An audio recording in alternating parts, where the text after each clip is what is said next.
Saudara-saudara yang dikasihi Tuhan, selamat berjumpa kembali di kanal Forum 195, yang mana untuk 14 episode ke depan kita bersama-sama belajar bagaimana memahami perkenanan Allah untuk memperoleh keselamatan dan seperti apa cara Allah menganugerahkannya. Di episode ke-59 ini, kita memulainya dengan belajar tentang keberadaan Allah dilihat dari ciptaannya. Pelajaran ini kita hadirkan dengan maksud meluruskan pemahaman yang keliru yang dianut banyak orang Kristen mengenai keselamatan. Mengapa kita katakan keliru? Iya, kita harus jujur mengakui memang sangat banyak orang Kristen yang begitu menggampangkan tentang keselamatan. Seolah-olah keselamatan dan diselamatkan semudah mengucapkan kata-kata "aku percaya" di bibir, yang seharusnya kata-kata tersebut bernilai sakral. Akibatnya, muncullah kelompok orang-orang yang tampak rohani tetapi sebenarnya tidak memiliki dasar rohani di dalam kehidupannya. Alkitab sangat jelas mengatakan salah satu indikasi telah diselamatkan adalah lahir baru, yang berimplikasi pada pembaharuan hidup dan akal budi. Lahir baru inilah yang sering disalahgunakan, sehingga yang muncul adalah kelompok orang-orang yang sombong rohani. Saudara-saudara yang terkasih, bila hanya mengandalkan dengan sekedar mengucapkan kata-kata "aku percaya ini", sebenarnya tidak berguna. Para rasul, bahkan termasuk Tuhan Yesus Kristus sendiri, di dalam banyak pengajaran mereka berusaha keras menuntun orang Kristen untuk memahami 3 hal berikut. Yang pertama, bagaimana memperoleh keselamatan itu? Yang kedua, apa indikasinya sudah diselamatkan? Dan yang ketiga, bagaimana menjaga keselamatan agar tidak dicuri iblis? Ketiga hal ini sangat banyak memenuhi kitab Perjanjian Baru. Inilah yang harus kita pelajari agar kita mawas diri dan semakin rendah hati. Kalau hanya sekedar kalimat-kalimat, Yesus Kristus sudah menebus dosa, kasih karunia diberikan cuma-cuma atau gratis. Kita hidup di bawah kasih karunia, bukan di bawah hukum Taurat. Dan perbuatan baik kita tidak menyelamatkan kita. Rasanya semua orang Kristen sudah mendengar tentang hal itu. Tetapi semua hal tersebut tidaklah berguna bila hanya dipakai sebagai bemper. Marilah kita semua belajar apa yang diajarkan para rasul dan Tuhan Yesus Kristus, yang terang benderang tertulis di Alkitab. Mari kita membuat kebiasaan baru untuk rajin merenungkan isi Alkitab selama kita masih diberi waktu oleh Tuhan. Bila kita sudah mati, Alkitab tidak berguna lagi bagi kita. Yang jelas, hanya ada 2 kemungkinan. Segala yang diceritakan Alkitab, pribadi agung itu sudah berada di hadapan kita. Dia dalam posisi sebagai pengadil atau yang mengadili kita terhadap kesetiaan kita pada Dia, atau Dia sebagai hakim yang menghakimi kita akan segala kejahatan kita yang selalu menentang Dia.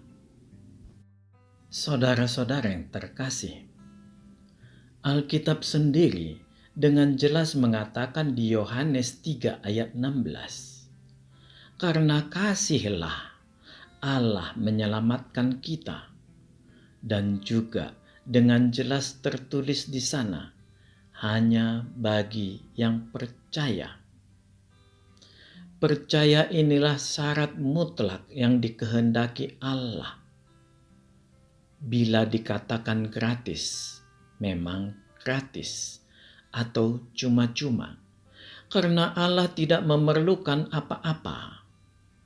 Tetapi bila dikatakan tanpa syarat, ini tidak benar sama sekali, karena tetap diperlukan effort minimal dari manusia untuk meraihnya.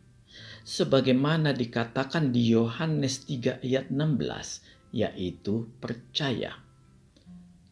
Pertanyaan selanjutnya adalah, percaya yang seperti apa? Syarat inilah yang sering diabaikan orang-orang, bahkan dianggap tidak ada. Inilah yang akan kita dalami di sepanjang 14 episode, yang saya harap dapat saudara ikuti dengan tekun. Kita mengawalinya tentang Allah kita sendiri.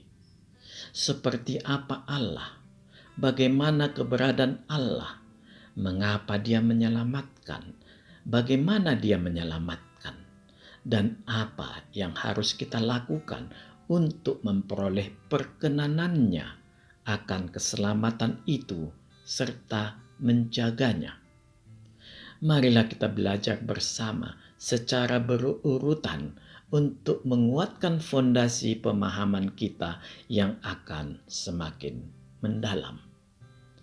Saudara-saudara yang terkasih, di bagian pertama, di episode 59 ini, kita bersama-sama merenung tentang keberadaan Allah dilihat dari ciptaannya.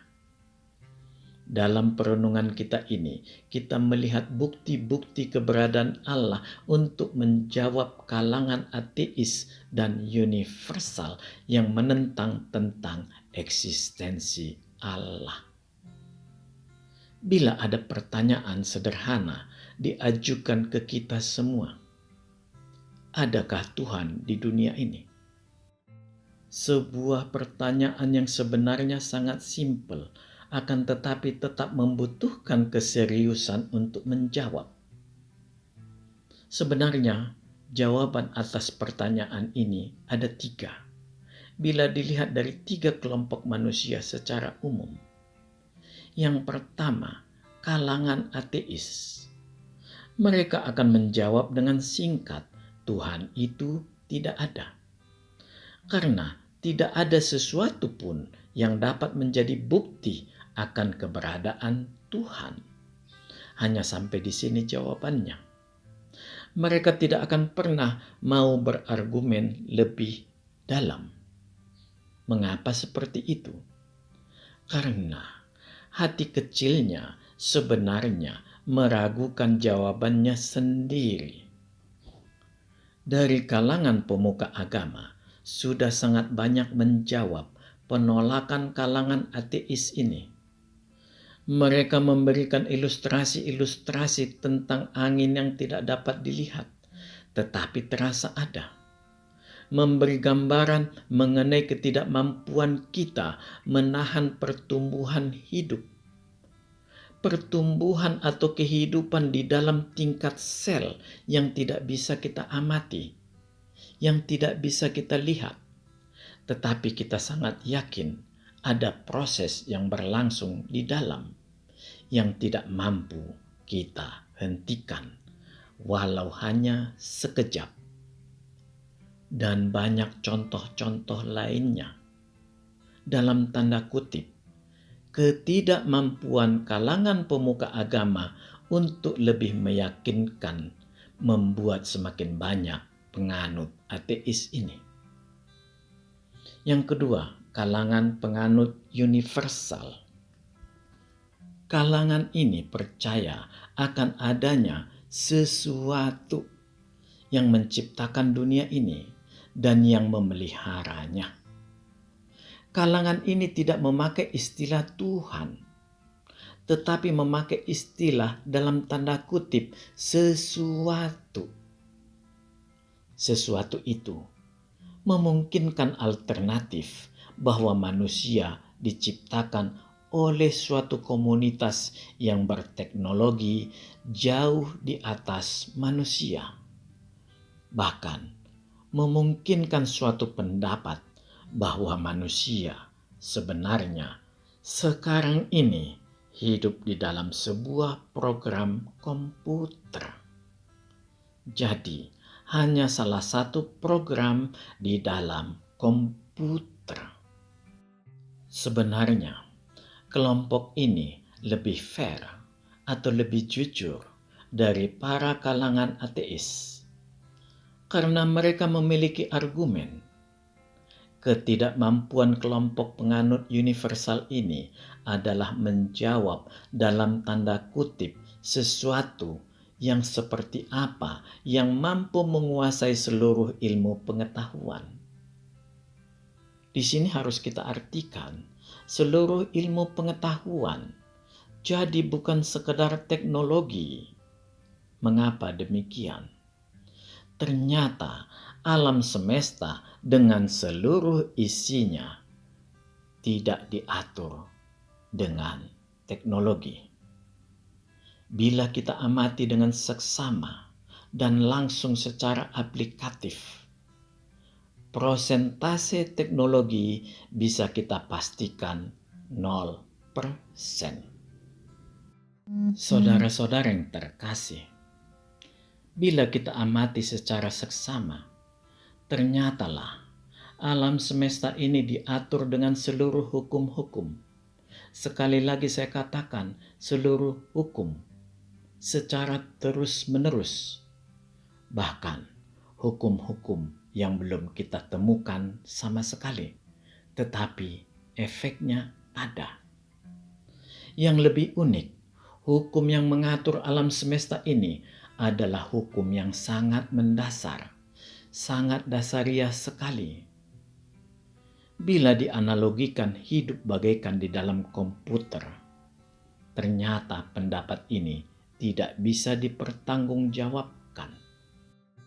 Karena bila kita menyelidiki lebih mendalam, kemampuan komunitas yang sangat maju seperti apapun belum akan mampu untuk membuat teknologi dengan menciptakan alam semesta. Terlebih bila kita lihat alam semesta yang terus berkembang di dalam ketiadaan. Kita memang boleh dikatakan dalam tanda kutip hidup bagaikan di dalam komputernya Tuhan. Tetapi Tuhan tidak memprogram baik kita manusia maupun alam semesta. Semua berkreasi baik secara sendiri-sendiri maupun di dalam komunitas. Semua ini diperlihatkan juga oleh Alkitab. Karena itulah kekristenan tidak menganut adanya takdir. Iya, kita tidak mengenal takdir bagaikan sebuah program komputer. Sebagai pencipta yang maha segalanya, Tuhan mengetahui segala sesuatu mengenai kita. Tetapi Dia tidak mempengaruhi pilihan-pilihan hidup yang ada di hadapan kita, sepanjang kita tidak meminta Tuhan untuk turut campur di dalam kehidupan kita. Mengapa demikian? Karena di awalnya manusia diciptakan Tuhan sedemikian sempurna. Manusialah yang merusak dirinya sendiri menjadi berdosa. Semua karena pilihan-pilihan hidup. Yang ketiga, kalangan beragama. Kalangan ini sangat percaya akan keberadaan Tuhan yang mengawali segala sesuatu dan yang menjaga seluruh umatnya. Saudara-saudara yang terkasih, memanglah kita tidak bisa meniadakan yang tadi kita sebut dalam tanda kutip sesuatu itu. Deklarasi Allah di Alkitab sangatlah jelas mengartikan istilah sesuatu itu, bahwa Allah lah yang menciptakan seluruh langit dan bumi serta segala isinya. Alkitab juga dengan terang benderang mengatakan bahwa Allah menciptakan seluruh isi dunia ini dalam 6 hari. Mengapa Allah perlu waktu untuk menciptakan seluruh alam semesta beserta isinya ini? Bahkan sampai membutuhkan waktu 6 hari. Kenapa tidak simsalabim langsung jadi? Terkadang muncul pertanyaan seperti ini di benak kita. Apakah Allah bisa melakukan hal itu? Menciptakan dan langsung jadi? Jawabannya sangat jelas, bisa. Bukan Allah bila tidak mampu melakukan hal tersebut. Banyak pertanyaan-pertanyaan sepele seperti ini dipertanyakan orang yang justru memperlihatkan bahwa manusia membatasi kemampuan Allah sebagai yang maha kuasa tanpa mau menyelidiki mengapa Allah melakukan hal tersebut. Allah melakukan segala sesuatu selalu menggunakan proses. Inilah cara yang ditempuh Allah. Dia memberi proses pembelajaran kepada manusia untuk mau menempuh cara yang sama. Inilah pesan yang tersembunyi dari Allah di dalam setiap tahapan penciptaan. Dan Allah tahu bahwa suatu saat manusia akan mampu untuk mencari tahu mengapa dan bagaimana Allah bekerja. Itulah yang diinginkan Allah. Allah ingin kita belajar untuk mengetahui bagaimana cara Allah bekerja, agar kita mau belajar mengikuti tahapan proses di dalam menjalani kehidupan. Saudara-saudara yang dikasihi Tuhan, tahapan proses yang diberikan Allah ini sangat jelas tampak dari hukum-hukumnya yang mau tidak mau harus diikuti seluruh ciptaannya agar tidak mengalami kemusnahan atau kebinasaan. Seluruh hukum, baik yang sudah dikenal manusia maupun yang belum dikenal manusia, sudah diterapkan Allah di dalam seluruh ciptaannya, baik bumi dan seluruh isinya sampai ke alam semesta yang maha luas. Jadi, hukumnya tidak hanya bagi manusia, tetapi juga bagi sistem alam semesta. Artinya, diterapkannya bagi seluruh ciptaannya. Untuk apa? Hanya satu jawabannya. Allah itu kasih. Karena kasihnya, Dia tidak ingin ciptaannya rusak atau musnah karena melanggar hukumnya. Allah menginginkan keharmonian, karena di dalam keharmonian maka akan diperoleh keindahan, dan dari dalam keindahan itulah tampak memancar kemuliaan Allah. Pengaturan tentang hukum-hukum alam semesta inilah yang tidak bisa dibantah oleh seluruh ilmuwan dan para ateis. Tampaklah bahwa alam semesta dan seluruh isinya ini berada di dalam kendali sesuatu yang memiliki integritas dan bertanggung jawab. Mengapa kita katakan berintegritas dan bertanggung jawab? Kita bisa membayangkan Bila pencipta alam semesta ini tidak berintegritas dan tidak bertanggung jawab, maka sudah pasti dunia yang tercipta akan hancur lebur kembali dalam hitungan detik setelah tercipta. Disinilah peran sesuatu yang memiliki integritas dan bertanggung jawab itu. Dia memberikan hukum yang harus diikuti seluruh ciptaannya supaya tidak mengalami kebinasaan. Memanglah, tidak akan pernah ada seorang pun di dunia ini yang bisa dikatakan penganut ateis murni dan universal murni. Dia tetap tunduk kepada sesuatu itu. Itulah Tuhan. Amin. Tuhan memberkati kita. Marilah kita masuk ke saat teduh sejenak.